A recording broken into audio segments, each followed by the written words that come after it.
Hey, I'm Helen.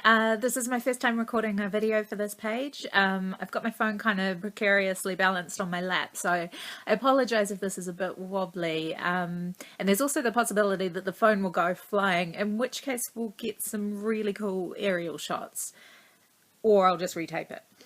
But anyway, I just wanted to tell you a little bit about what I'm up to this week, and I'm also going to read you a little bit of my new book, Underwater.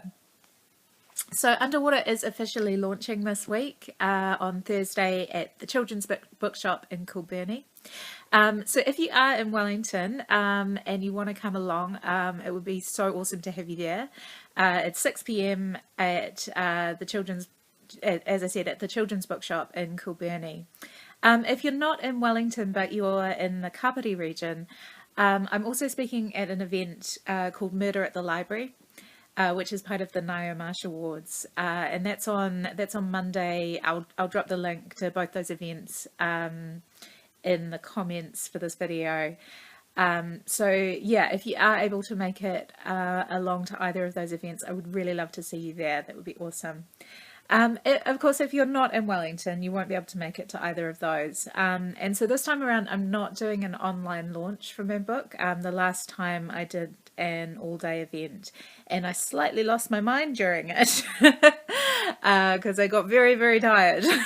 So this time I'm not doing an underwater. I'm not doing an online launch for Underwater, but I will be running some competitions over the next few days. So if you'd like the chance to win a copy of Underwater or of one of my other books, check back over the next few days and I'll be posting all the details for those. So now I'm gonna, so that you know what you might be winning in that competition, I'm gonna read a little from the start of Underwater. Chapter 1. Mum said I wasn't taught to swim. I was just born knowing. Tilly, on the other hand, never learnt, no matter how often we tried to teach her. She figured out how to not drown, though, and that seemed to be enough.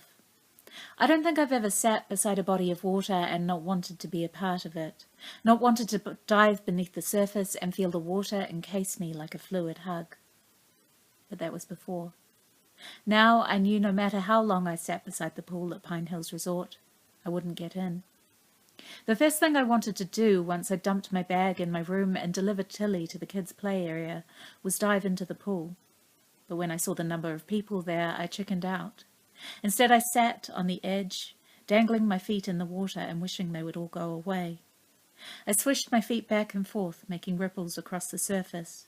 My skin tingled with the urge to dive in and swim, stroke after stroke until my arms would ache and my lungs would burn, stroke after stroke until there would be no more thoughts, just ache and burn, ache and burn. I rubbed sunscreen into my arms as I felt the sun sting at my skin.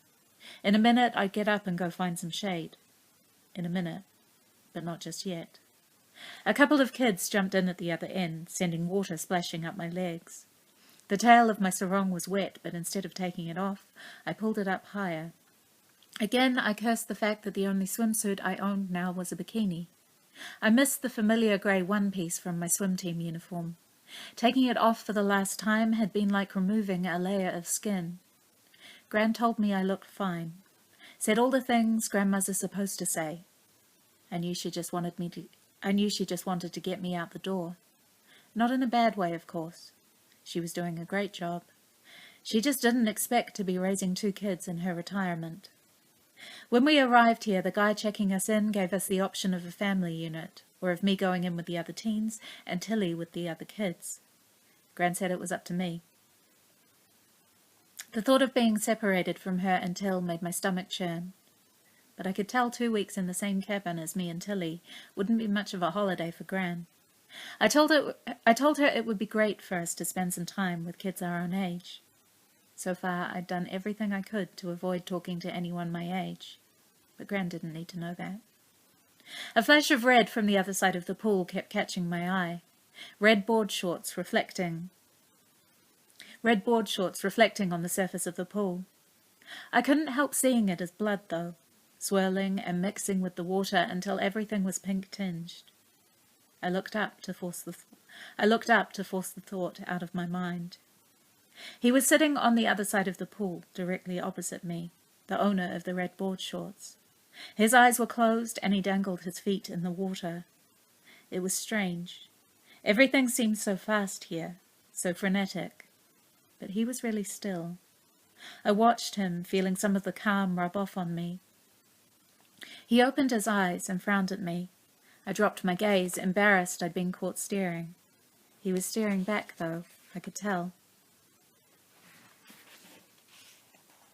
I fiddled with the edge of my sarong, then forced myself to look up. He met my eye. His frown deepened for a moment, then he smiled, one of those big, warm, goofy smiles that makes you want to smile back. I didn't, though. I looked down at the water and combed my fingers through my hair instead. He was still looking at me, I could tell. I hated the feeling of being watched, but I didn't want to meet his eye again.